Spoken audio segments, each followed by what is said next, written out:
Hello, my name is Andrea. Welcome to this class.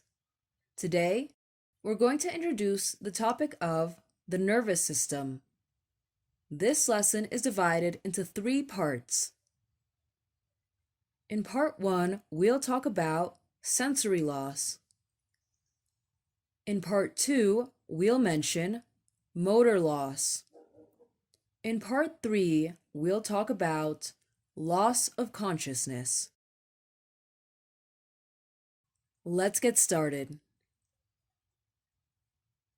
First, we'll see part 1, sensory loss.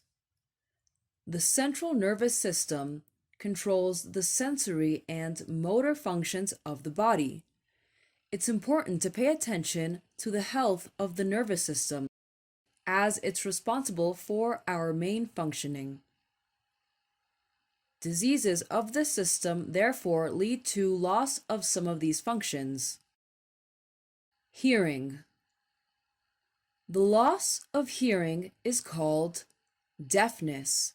Some previous symptoms can be buzzing or ringing in the ear, also called tinnitus.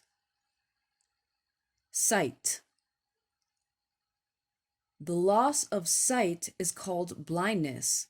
Some previous symptoms can be double vision, diplopia, or blurring, loss of vision acuity, clarity of vision.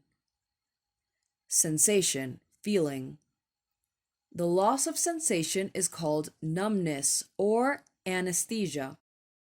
Some previous symptoms can be a feeling of tingling or pins and needles, paranesthesia.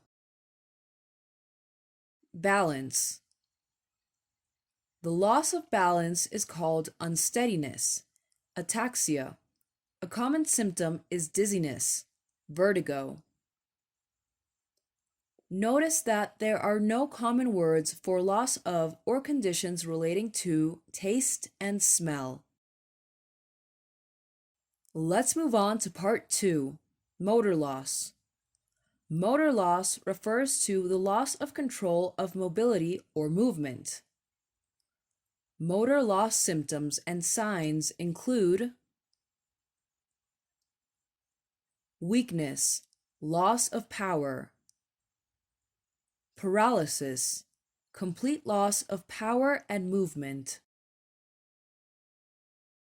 Tremor, involuntary rhythmic movement, especially of the hands. Abnormal gait, unusual manner of walking. Speech may also be affected, for example, with hoarseness, a rough, deep voice, as in vocal cord paralysis.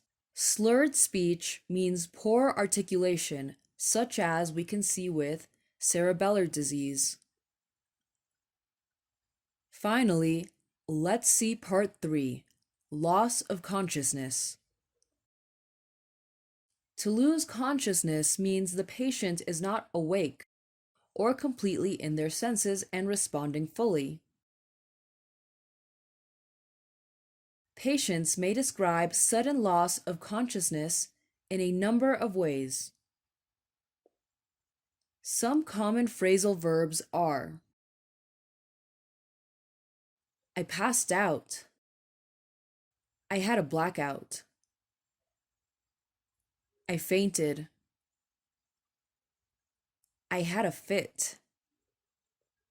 I had a seizure. I had a convulsion.